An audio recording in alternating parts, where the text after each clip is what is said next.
Hola, ¿qué tal? No sé si nos pueden escuchar por ahí. Sí, te escuchamos perfecto. Perfecto. Bueno, muchísimas gracias por la invitación a dicho evento. Johnny y todo el equipo de la Universidad Creativa. Em, Voy a presentarles pantalla.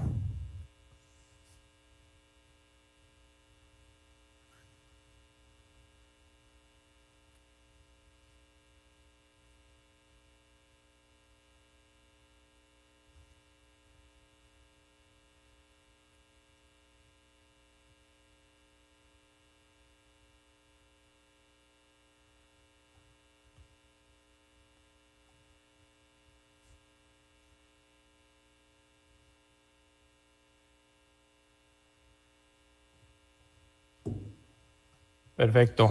Ok. Bueno, nosotros somos Void. Somos en el día de hoy la presentación la vamos a dar Ricardo Sevilla y mi persona. Y la charla la hemos titulado Arquitectura de ciclos, que es un término que hemos acuñado nosotros a lo interno en la oficina.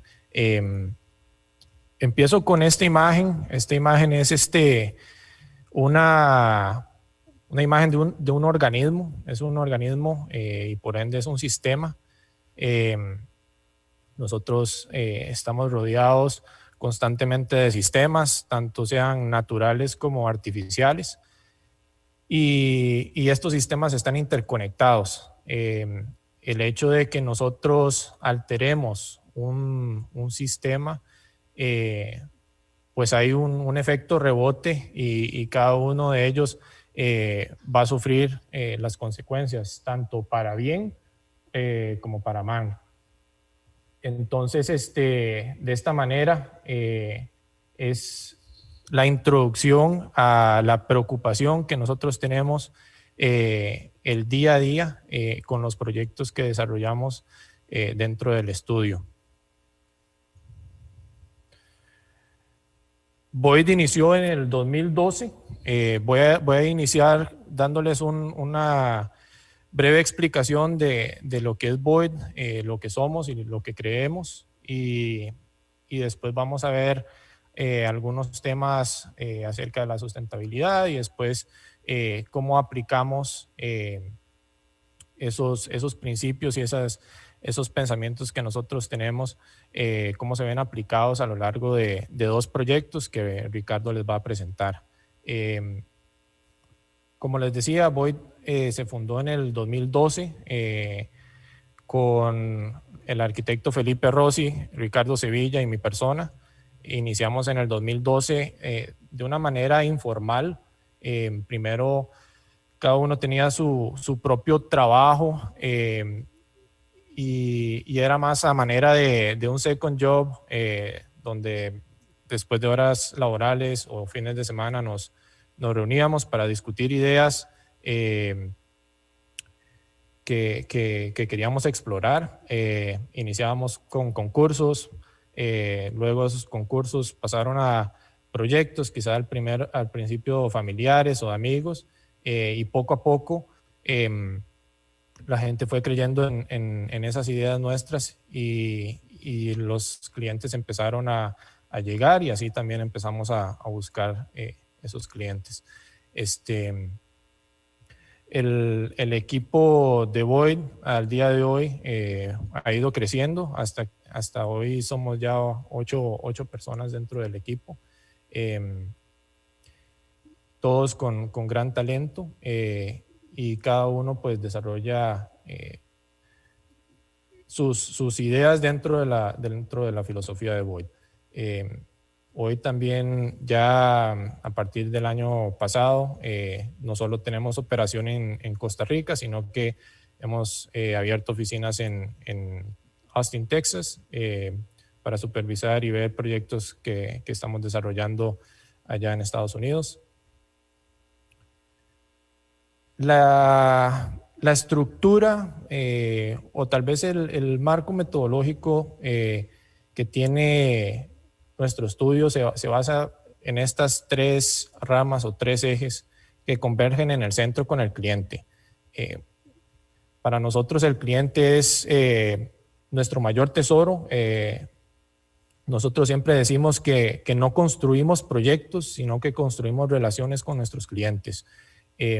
Y eso ha hecho que Void crezca a lo que es hoy en día. Todos nuestros clientes son reiterativos y la voz se ha ido esparciendo ahí de boca en boca.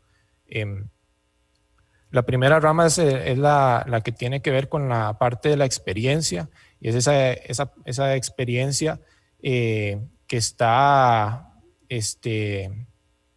bajo el usuario. Qué emociones transmitimos al diseñar un espacio, qué sensaciones, qué queremos transmitir, ¿verdad?, a partir del diseño y es percibida por el usuario.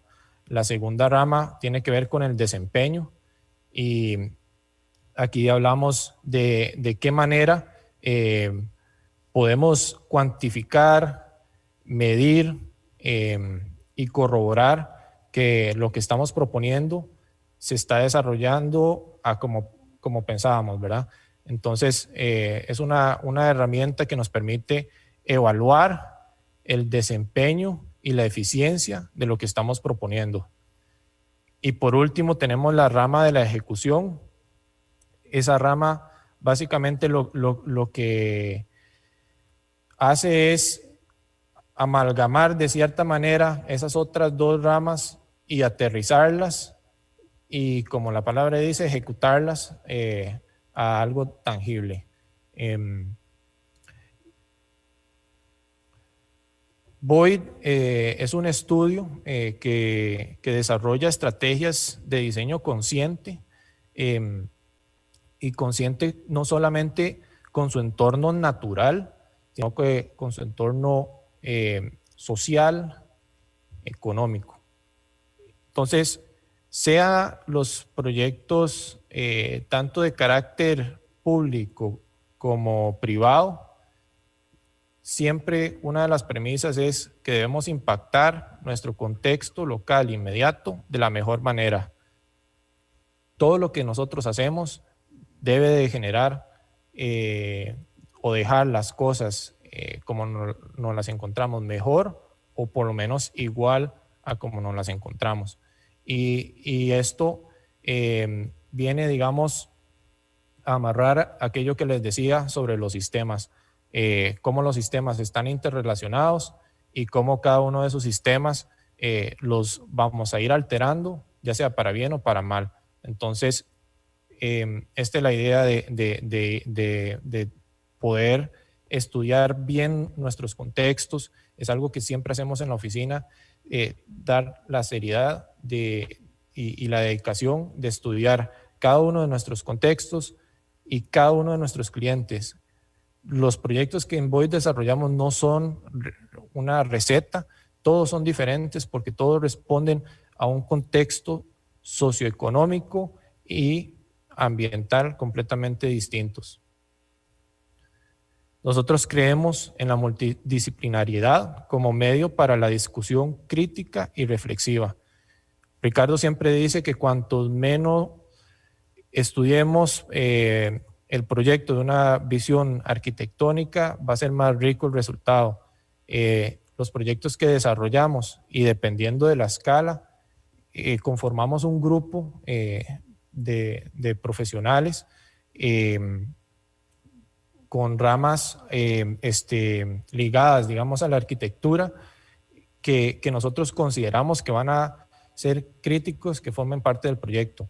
De esta manera hemos tenido biólogos, ingenieros forestales, agrónomos, en fin, diferentes profesiones que han formado parte de los proyectos que hemos desarrollado, y de esa manera podemos tener un resultado más complejo o más completo, ya que podemos tener estas discusiones críticas que permiten generar, digamos, estas nuevas ideas que vamos desarrollando. Lo sustentable lo definimos como algo que se puede sostener a lo largo del tiempo sin agotar sus recursos o perjudicar el medio ambiente. Y dicho esto, entonces la sustentabilidad refiere, digamos, a esa capacidad que tiene una sociedad para hacer un uso consciente y responsable de sus recursos sin agotarlos o sin exceder su capacidad de renovación, y teniendo presente que estos recursos estén disponibles para esas futuras generaciones que vendrán, ¿verdad? Entonces, dicho esto, ese uso responsable de los recursos nos permite garantizar un mejoramiento de las condiciones socioeconómicas para las personas. Entonces, ahí es donde entra este diagrama de la triada, donde está el medio ambiente con esos recursos y después la sociedad y la economía que tratan de aprovecharse de estos recursos naturales para producir y generar productos, pero aquí es donde debemos de garantizar que estas tres ramas estén completamente balanceadas para que exista esa sustentabilidad. Estos diagramas o sistemas, en este caso es un sistema lineal que básicamente es el que vemos con mayor frecuencia en nuestras ciudades o con nosotros mismos en nuestras formas de ser. Tenemos los insumos, que son esos recursos que nosotros agarramos para producir productos, bienes, ¿verdad? Y después, una vez que se termina el proceso, pues hay una serie de residuos en un esquema lineal como este. Digamos, la magnitud de los insumos versus los residuos es similar, o quizá puede ser que los residuos sean aún mayores que esos insumos. Entonces es un sistema ineficiente y por lo tanto no sostenible. Al contrario, tenemos el sistema circular, donde tenemos de nuevo esos insumos que agarramos para el sistema.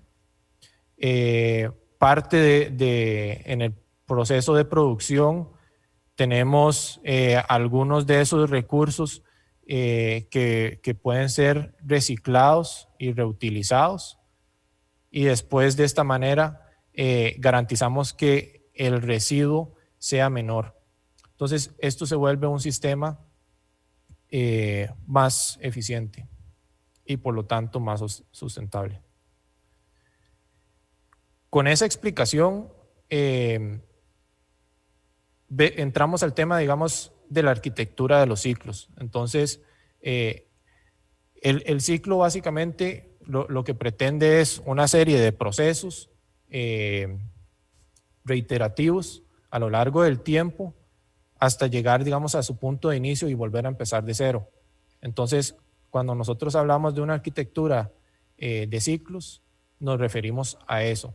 Tratamos de agarrar esos insumos, generar, digamos, estas diferentes operaciones, productos que se van a ir repitiendo a lo largo del tiempo.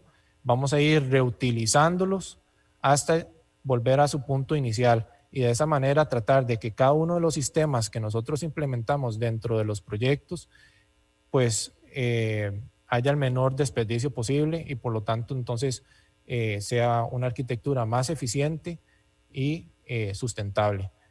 Aquí tenemos 3 ciclos, 3 diferentes proyectos, de los cuales les vamos a hablar de los 2 primeros. El primero se trata de TropicWorks, es una vivienda off-grid, 100% desconectada de la red, El segundo proyecto es el de Monte de Oración. Aquí ustedes pueden ir viendo cómo, digamos, la complejidad del proyecto va aumentando y por lo tanto se van creando nuevos ciclos que el anterior no tenía. En este caso estamos hablando de 4 ciclos. Y por último tenemos el de La Perla, que aumentamos a 5 ciclos, y estos últimos 2 proyectos son proyectos de master plan. El primero, el Monte de Oración, de 160 hectáreas, y el tercero, La Perla, de 800 hectáreas.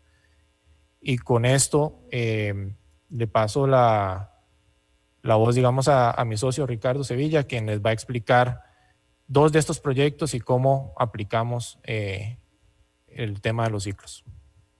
Bueno, como decía Sergio, es muy importante recalcar que nosotros hemos venido trabajando, digamos, esta metodología ya durante casi 6, 8 años, en los cuales empezamos con este proyecto TropicWorks, que fue una investigación para un prototipo de vivienda que un desarrollador nos pidió, en el cual habían 3 escalas económicas: small, medium y large,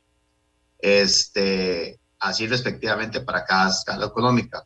Esto inició con un estudio de las 7 zonas de vida del país, y ahí identificamos que durante mucho tiempo se había venido trabajando las mismas soluciones, tanto de vivienda, que era específicamente el tema que estábamos tocando con este proyecto, a lo largo del país con estrategias similares. ¿Qué quiere decir esto?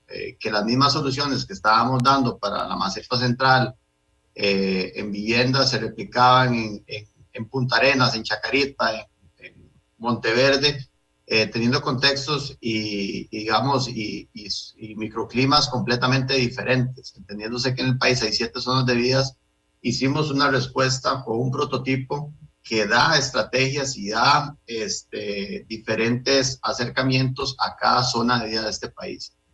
Este proyecto TropicWorks, de hecho, inició con un análisis en sitio de 3 meses, en donde monitoreábamos día a día qué estaba pasando específicamente con este lote y este contexto, que es en Playa Grande, Guanacaste.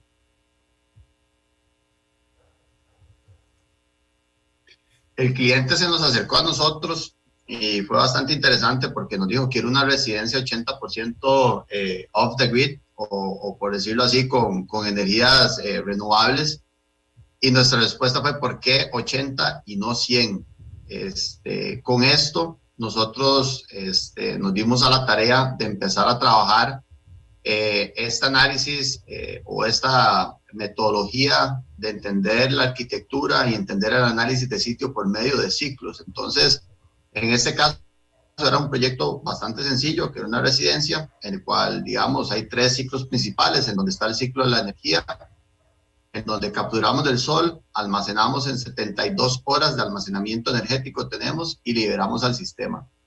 Con el caso del agua, el agua viene de pozo, la utilizamos de 3 a 2 ciclos dentro del mismo proyecto. ¿Qué quiere decir esto? Nos lavamos los dientes, de los dientes está conectado el lavatorio al inodoro, el inodoro la volvemos a usar, de ahí pasa a una planta de tratamiento, en donde sale 95% limpia e ingresa al sistema de alimentación, que básicamente es un sistema de huertas que más o menos es para el 60% de los consumos diarios de la familia, en el cual entonces volvemos a cerrar el ciclo y todos los desechos se empiezan a volver materia orgánica.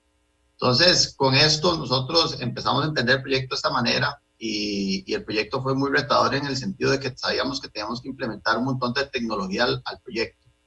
Y no solo la tecnología, sino también entender la trazabilidad, digamos, de sus materiales, cuáles iban a ser nuestros componentes. Como decía Sergio anteriormente, yo soy bastante necio en esa frase, en el que entre más investiguemos sobre temas no arquitectónicos, mejor va a ser el resultado.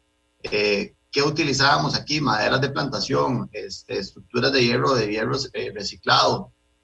Toda esta casa se preensambló fuera de sitio para llegar a ensamblar en sitio. En cuestión de un mes ya estaba completamente terminada la casa. En 3 días se armó la estructura gris. ¿Y qué nos permitió esto? Bajar los costos en muchas áreas. El impacto al terreno fue mínimo. y así sucesivamente íbamos incorporando inputs a la investigación y a este prototipo de vivienda. Como pueden ver, nosotros somos fieles creyentes de la arquitectura vernacular. Nos gusta entender y comprender cómo era que nuestros pasados tenían estrategias pasivas para poder, digamos, resolver sus viviendas o sus espacios en donde habitaban. En este caso, la vivienda cuenta con un patio central que está naturalmente iluminado con paneles translúcidos, y como pueden ver, todas estas ventilas están chupando el aire caliente, que si en el siguiente diagrama podemos ver cómo es que trabaja la casa. La casa se eleva en estos famosos pilotes, o lo que antes usaban en las casas en la Pampa Guanacasteca, con muros de piedra elevados, pilotes. ¿Para qué? Para hacer que el viento fresco entrara por abajo, entra por el patio central. En esta casa todos los cielos están completamente conectados, trabajando como un buffer zone o como un colchón climático para el proyecto y para los espacios. Tenemos los famosos corredores de las casas de hacienda o guanacastecas, como las queramos llamar, que realmente lo que funcionaban eran como un gran espacio de colchón climático también, donde habían grandes aleros. En este caso nosotros le pusimos una piel en donde logramos bajar la temperatura desde la fachada exterior al interior en 4 grados. Dicho esto, todos los estudios que nosotros estábamos haciendo al inicio nos arrojaron que durante 3 semanas o 4 semanas al año iba a ser casi que imposible para nosotros bajar la temperatura de los espacios. ¿Por qué? Porque no soplaba viento. Entonces la principal herramienta que estábamos utilizando pues estaba faltante. En este caso se tomó la decisión de hacer el family room, el panic room, en donde nosotros íbamos a tener un espacio en donde la familia podía tener un aire acondicionado pegado completamente del sistema solar. Entonces al final estábamos utilizando este ciclo de la energía solar para también poder dar confort y experiencia al usuario. Estas son diferentes fotografías. Como pueden ver, el techo obedece a las pendientes específicas para el panel solar. Aquí los paneles solares están trabajando un 100%, que es cosa que muchos de los proyectos que vemos alrededor del país no están pensados para el panel solar. Entonces sus eficiencias, una vez que se instalan, son bastante bajas. En este caso, el desarrollador del proyecto pues era propietario de una compañía energética de las principales del país. Entonces él sí estaba muy encima de cómo nosotros empezábamos a ejecutar todo este pensamiento geométrico detrás del panel solar y la energía solar, que era el ciclo principal. Siempre hemos creído que no hay que dejar el confort, no hay que dejar todo lo que nosotros ocupamos día a día como familias, como usuarios, en una casa que completamente está desconectada de la red. Aquí podemos ver, digamos, esas transiciones, cómo se empieza a hablar del exterior y el interior, cómo empezamos a conectar con el espacio natural. De hecho, esta casa ha ido creciendo poco a poco. Se hizo el módulo large, que también contaba con una piscina, que ahorita está alrededor de este árbol, que realmente se vuelve un escenario, y esa conectividad con la que nosotros siempre hablamos, creemos que tiene que ser muy sencillo. La vivencia, digamos, del interior y exterior siempre tiene que permanecer en todos nuestros proyectos. Aquí podemos ver también, digamos, un poco, digamos, las estrategias donde, digamos, ciertas fachadas empezábamos a generar más aleros, en otras fachadas empezábamos a cerrarnos según los estudios solares que íbamos generando durante todo el proceso de investigación. Luego de esto, la oficina, después de este proyecto, hace como un shift bastante importante en el cual nos empiezan a buscar con todo este tema, digamos, de off the grid o desconectarse de la red y empezar a entender los proyectos como ciclos. Fuimos pasando poco a poco en diferentes proyectos de escala. Pasamos de esos prototipos de 100 a 250 metros cuadrados a luego otro prototipo que se llamaba MAR, que era para proyectos educacionales. Ya eran proyectos de 1000 metros cuadrados.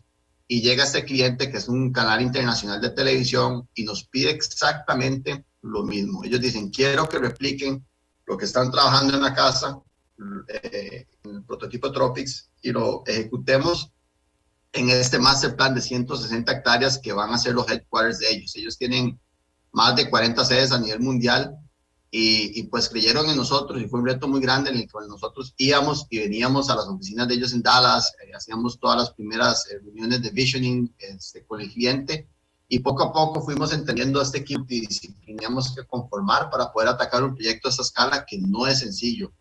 Es un proyecto que está ubicado a 5 o 10 minutos de la Ruta 27, que está estratégicamente colocado con varias, digamos, en un centro de circulaciones primarias a nivel de país que podía ser de mucho beneficio para el proyecto. ¿Con qué iniciamos nosotros? Pues bueno, nosotros siempre, esto es un pequeño resumen, lo que van a ver hoy, digamos, de lo que hacemos día a día en la oficina, pero iniciamos siempre con los famosos análisis, tanto legales como de reglamentos, de la parte, digamos, ya de gobierno, en donde empezamos a entender cuáles son los retiros, cuáles son las zonas de protección. Este terreno se encontraba en un 76% en zona de protección, entonces teníamos que ser muy cautelosos en la forma de intervenir el proyecto. Luego empezamos con todo lo que son los análisis de topografía y de pendientes. ¿Por qué esto? Porque es sumamente importante entender que para proyectos de gran escala la infraestructura que nosotros vayamos a generar tiene que ser eficiente. ¿Para qué? Para beneficio a futuro del proyecto. ¿En qué sentido? En que un proyecto mal diseñado, con carreteras mal diseñadas, con infraestructura, tuberías, demás sistemas o esas vías primarias que ocupa un proyecto de esta escala, pues simplemente lo va a llevar a la quiebra. ¿Por qué? Porque no va a ser sustentable económicamente. Entonces, eso nos empieza a dictar a nosotros por dónde podemos circular, los porcentajes de pendientes, cómo va a ser la forma más eficiente de llegar a un punto a otro, cómo agarrar el agua, capturarla cuando sea necesario, cómo esquivarla cuando el agua nos pueda hacer un problema, y así empezar a trabajar los diferentes, digamos, componentes o lo que nosotros llamamos ítems, digamos, inputs del terreno. Luego la infraestructura existente, cómo nos vamos a aprovechar de la infraestructura existente, carreteras ya existentes dentro del proyecto, y así sucesivamente cuáles van a ser los ingresos y egresos del proyecto para una eficiencia a nivel de circulación. Y luego pasábamos a entender el proyecto, digamos, después de varias fases de entender el programa que el cliente ocupaba, a hacer un concepto general en donde teníamos una primera zona con la cercanía a las vías primarias que iba a contemplar el retail, entertainment, workplace y el centro de convenciones, que de hecho ya ahora lo van a ver, este proyecto ya está ya tiene permisos de construcción y ojalá ya este año empecemos a construirlo. Luego la parte de horticultura, conforme vamos adentrándonos a la montaña, y luego en la parte más privada está la parte de hospitalidad y residencia, y luego la parte espiritual y wellness, que al final es el core del proyecto. Luego teníamos programas de articulación para que no se sintieran estas barreras, sino que más bien articulábamos con hubs de circulación y así sucesivamente, digamos, planteando la infraestructura para diferentes métodos de circulación, en donde teníamos las vías primarias, en donde veníamos trabajando con los sistemas públicos de transporte, pasábamos a vías secundarias ya una vez que ingresábamos al terreno después de ciertos puntos en donde solo se circulaba con ciclovías, peatonal y carros eléctricos, y así sucesivamente hasta llegar digamos, a las zonas con menos invasión, en donde era nada más algo para observar todas esas zonas de protección con pasarelas muy livianas que se iban suspendiendo, que nunca impactaban el terreno, y así sucesivamente. Entonces, como pueden ver, tratamos de abordar todos los proyectos integralmente. Ese es el master plan, en donde son 160 hectáreas, como ya les expliqué más o menos. El cuadro grande que ven al inicio, blanco, es la primera fase, que es el centro de convenciones. Y aquí entramos a lo que era el famoso diagrama de ciclos, que iba creciendo.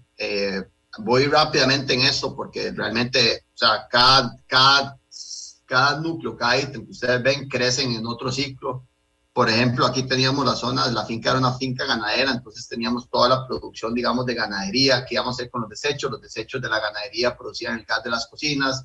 Hay un programa de reforestación, que ese programa de reforestación se junta con el programa de huertas, entonces todo lo que se estaba consumiendo alrededor de ese proyecto y los insumos salían del mismo proyecto y se quedan en el mismo proyecto. Y aquí empezamos también a experimentar un poco lo que es la arquitectura regenerativa. ¿En qué sentido? estábamos capturando el agua para hacer diferentes, digamos, en épocas secas, tener almacenamientos de agua para las poblaciones cercanas. Hay reforestación y hay diferentes ítems en los cuales ya nosotros empezamos no solo a entender un proyecto de desconectarnos completamente de la red, sino también a dejar una huella positiva o un impacto positivo más que un net cero.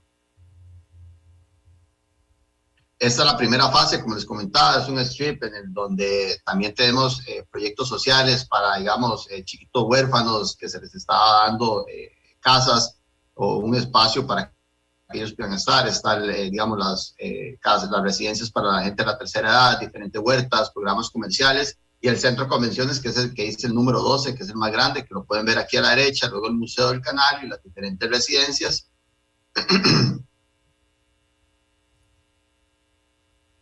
Este es el centro de convenciones. Ya ha hecho, bueno, tenemos permisos de construcción, ha sido un ardua labor, mismo concepto, es un proyecto completamente desconectado a la red. Ya luego, más adelante, que ustedes le podemos mostrar un poco más de información, pero es el mismo pensamiento Tropics, en donde empezamos a tener también hubs para la comunidad, para que se vayan a reunir y que tengan, digamos, todo lo que es esto de teleconferencias, sucesivamente. Luego entramos a la parte de huertas, toda la parte de hospitalidad, donde íbamos a tener, digamos, diferentes sistemas de producción, los pequeños hubs, el spa al fondo, que se iban adaptando a la topografía, hasta llegar a la parte más espiritual y de wellness, en donde culminamos con nuestro siguiente proyecto y con el que estamos trabajando actualmente, el Schematic Design, que es, digamos, esa parte, digamos, espiritual y de wellness. Este proyecto es súper interesante, estamos trabajando en él, es todo un reto topográfico. La primera foto que ustedes vieron era donde estaba la montaña, digamos, que anteriormente el propietario anterior la había cortado. La idea de nosotros es volver a reformar esa topografía existente y tener un programa muy íntimo dentro de la montaña. Y yo creo que, bueno, eso sería en cuanto a los proyectos. Cualquier duda, cualquier pregunta, estamos aquí a la orden.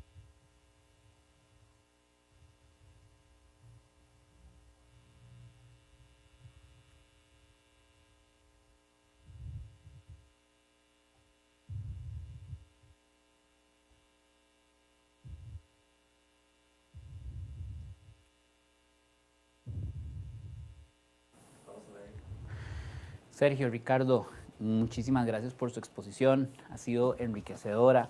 Me gustaría que me contaran un poco más sobre cuáles son los retos de tener una firma como ustedes. O sea, son una firma joven, son una firma que ha estado trabajando en cosas muy innovadoras, en procesos muy analíticos. ¿Cuáles han sido los principales retos que han tenido como firma para llegar a donde están hoy?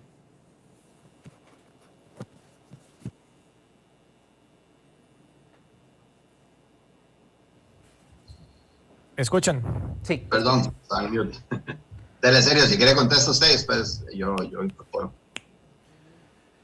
Yo creo que el principal reto que hemos tenido es cómo establecer ese pensamiento y lograr que el cliente esté en la misma página que nosotros, ¿verdad? Yo creo que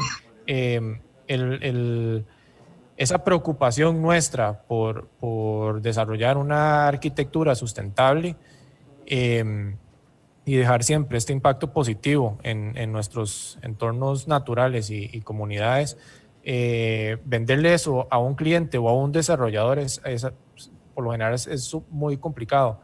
Pero de alguna manera pues hemos logrado vender esa idea y creo que también hemos tenido, creo que la suerte de que los clientes que hemos tenido pues han creído en esa filosofía, en esa forma de pensar y nos han ido buscando por ello, ¿verdad? Entonces creo que de mi parte, yo creo que por ahí, Sebi, no sé si usted quiere agregar algo. Sí, bueno, yo creo que lo que dice Sergio es muy importante. Nosotros hemos crecido orgánicamente, ha sido una labor ardua, los primeros años a doble jornada y ya después ir creciendo poco a poco, en donde hay clientes que ya tienen 10, 12 proyectos con nosotros, como dice Sergio, han creído en nosotros y les hemos dado un buen resultado, que yo creo que ahí es el mayor reto.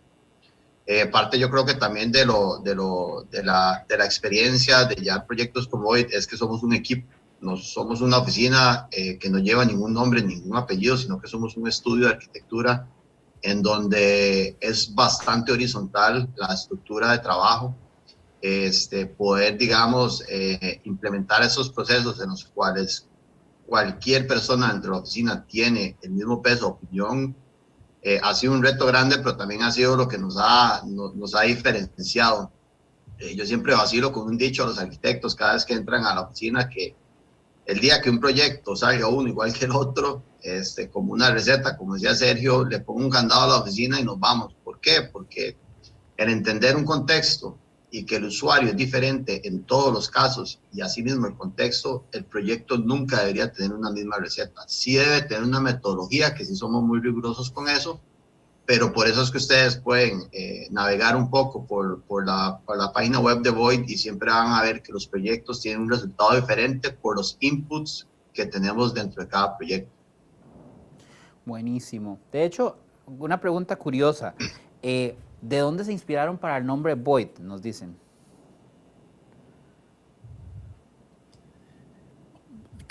A ver, yo creo que con el nombre y de hecho hasta que con el logo, cada uno de los tres socios tiene como que su propia interpretación. Le respondo la mía y tal vez Ricardo después les puede compartir la de él, pero el nombre Void, pues en español es vacío, y es la materia prima, digamos, nosotros lo vemos así, que es la materia prima con la cual nosotros trabajamos. Nosotros de alguna manera siempre tratamos de capturar ese espacio, y entonces por eso el nombre. De hecho, el logo, pues de alguna manera es una V que habla de void, pero también son tres planos que forman, digamos, un espacio, ¿verdad? Entonces, por ahí, digamos, yo creo que es la interpretación que yo le doy. Sí, yo creo que, bueno, coincidimos en eso. Para nosotros, Void o el vacío es el inicio de todo. De hecho, el logo es bastante interpretativo, en donde son tres figuras geométricamente muy claras que están abiertas a lo que venga. Cada componente o cada plano, que en este caso éramos tres cuando estábamos iniciando, tienen un peso diferente en la compañía, tienen una característica diferente en la compañía, en el cual vamos a ir variando. A veces puede ser que yo sea el pequeñito, a veces puede ser que Sergio sea el pequeñito, a veces Felipe es el grande, y todo esto es parte de esa dinámica de ser tres, en donde siempre la toma de decisiones es una toma de decisión muy humilde y muy objetiva. El ser tres, yo creo que nos da un balance perfecto para que siempre seamos muy objetivos con la toma de decisiones, tanto a nivel administrativo, a nivel de personal, como a nivel de diseño. Yo siempre lo he dicho, somos tres socios muy diferentes, con personalidades muy diferentes, pero que nos unen tres cosas, que somos personas de muy buen corazón, creemos en la sostenibilidad y amamos el diseño. Muchísima. De hecho, tenemos bastantes preguntas. Estoy tratando de organizarlas un poco para irlas llevando. Al principio mencionaron que comenzaron Void como un trabajo parcial. ¿Desde dónde estuvieron antes y qué los marcó en ese lugar para llevar su propia firma? Interesante. Pues sí, cada uno tenía su propio trabajo. En el caso de Felipe, estuvo con Jean Garnier. Ricardo estuvo en OPB y por ahí un tiempo también en Quireve, y yo estuve en Gensler. Los tres estuvimos por periodos largos, digamos, desarrollándonos ahí, y cada uno, digamos, agarrando su expertise, algunos más en la parte de diseño, otros más en la parte tal vez de investigación, y algún otro en la parte técnica y de ejecución.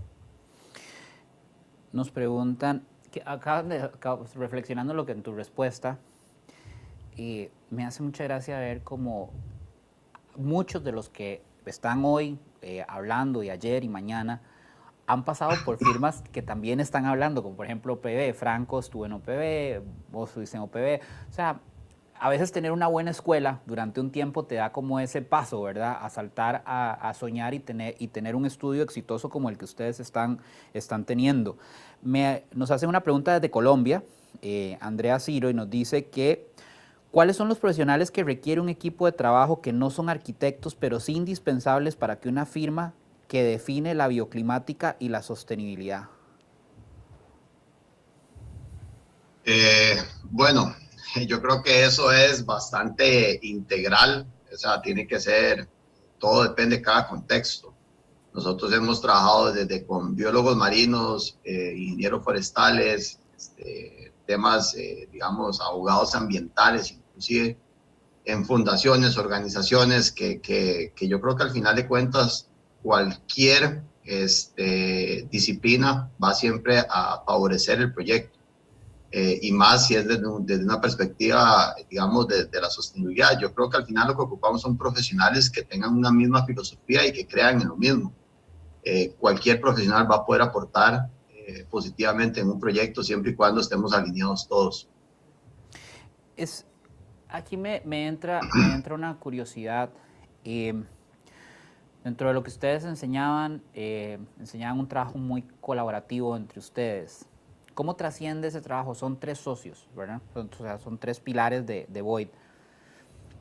¿Cómo se reparten esa distribución de roles y cómo se comunican hacia abajo en el equipo? Muchas veces podemos empezar una firma teniendo 1 o 2 socios, pero cuando se convierte la firma en algo más grande, donde tenemos más gente, empiezan las duplicidades de roles. ¿Cómo han logrado ustedes abordar esta parte para mantener ese balance y esa distribución de cargas?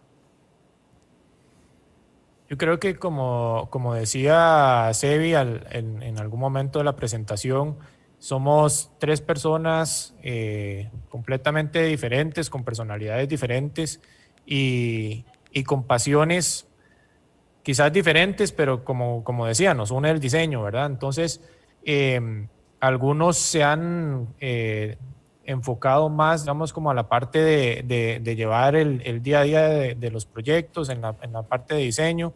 Entonces, tenemos alguien que está a cargo de eso, después hay alguien que le apasiona más el tema de ventas, entonces se enfoca más en la parte de relación con clientes, búsqueda de nuevos proyectos y de nuevas relaciones. Entonces, sí, digamos, es algo como que hemos ido aprendiendo a lo largo del tiempo.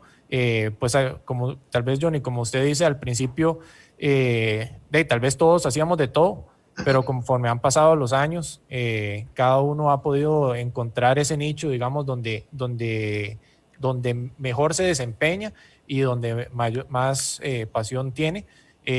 Y cada uno de los proyectos, a fin de cuentas, siempre los estamos viendo los 3. Así fue como cuando iniciamos, cuando entrábamos a concursos, pues hacíamos un mini concurso a lo interno sobre cuál era la mejor idea y seleccionábamos uno o hacíamos el famoso mix y desarrollábamos esa idea para ese proyecto.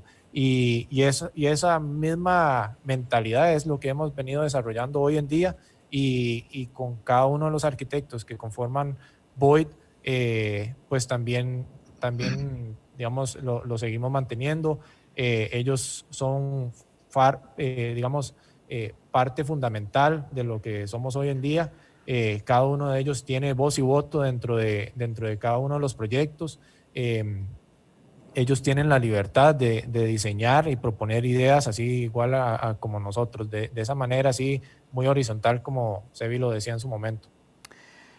Te voy a hacer una pregunta, antes de hacerte una pregunta que está bastante interesante acá. Ustedes como firma, como empleadores, estuvimos hablando, Sergio, cuando conversamos de participar que nos participaran en el Congreso, sobre los temas académicos. Sé que te apasiona la parte académica y me gustaría por lo menos mandar un mensaje desde una firma como usted, joven, fresca.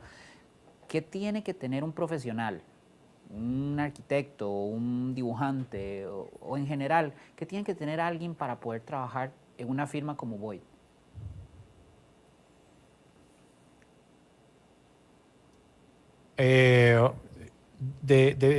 Yo creo que la pasión es el principal, digamos, requerimiento, o tal vez la principal cualidad que yo siento que debe tener. A fin de cuentas, si estamos haciendo algo que nos apasiona, pues todo lo demás es añadido.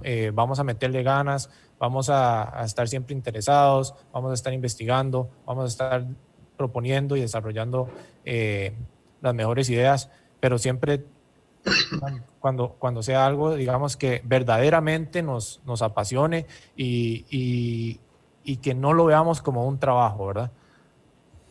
Pues por ahí me gustaría incorporar que también la innovación, todos los arquitectos siempre están investigando, siempre están viendo a ver qué está pasando en nuestro contexto local y el contexto exterior. Hace ya, como mencionaba Sergio, hace ya casi año y medio, 2 años, estamos trabajando en Estados Unidos, entonces también eso nos ha retado mucho como oficina, a cómo estructurar, como decías vos en la pregunta anterior, de hecho es algo que todavía estamos en proceso. Nosotros estamos generando una estructura en donde el talento que entra a la oficina tiene un camino para llegar arriba, que fue yo creo que algo que también a nosotros nos faltó en los diferentes espacios donde estuvimos, esa posibilidad de crecer, esa posibilidad de tener peso en la empresa. Entonces, es algo que todavía estamos trabajando, que estamos estructurando, pero yo creo que por ahí puede ir una buena respuesta hacia qué buscamos.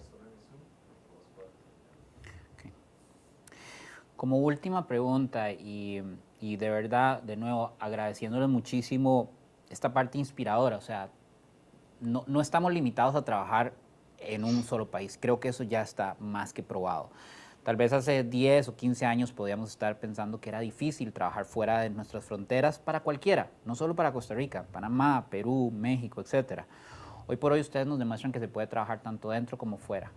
Pero hay una pregunta muy interesante que es parte de entre el intermedio de la próxima presentación. Vamos a hablar de temas de reciclaje y sostenibilidad, pero me encantaría abordar esta pregunta que nos hace un espectador y nos dice: ¿con cuáles proveedores de materiales reciclables y sostenibles trabajan?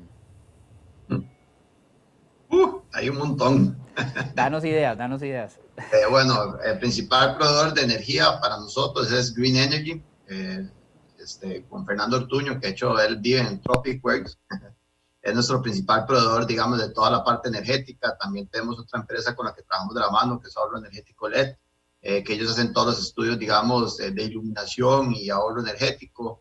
Está IHO con diferentes materiales reciclados en fachadas, que de hecho ahorita estamos empezando una segunda empresa como socios, con otro grupo de socios que va muy alineado con todo lo que hemos venido investigando y todos esos prototipos off the grid que ya estamos a punto de lanzar, que para que estén atentos ahí dentro de poco en nuestras redes sociales para que vean un poco hacia dónde vamos.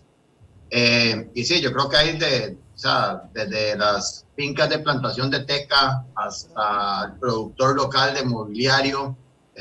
Hay muchas formas, digamos, de ver eso. Siempre tratamos de tener la trazabilidad, de poder entender de dónde viene la materia prima para así implementarlo en los proyectos. De verdad que trabajar de forma diferente, pensar de forma diferente nos va a dar resultados diferentes. Chicos, les agradezco el tiempo que se han tomado para hacer esta presentación, para responder las preguntas. Ha sido una logística que empezamos hace... Les quiero, contar a todo el mundo que está aquí. Este congreso lo organizamos en 22 días. O sea, realmente ha sido maratónico y tener este line-up, tenerlos a ustedes, Sergio y Ricardo, para nosotros es un honor, es un placer trabajar con ustedes. Vamos a estarle contando a la gente cosas que vamos a ir haciendo con firmas como la de ustedes. Y de verdad, muchísimas gracias. Y si quieren despedirse, adelante. No, ustedes las gracias. No, a seguir escuchando a los demás colegas, que yo creo que todos están aportando para un mejor mañana.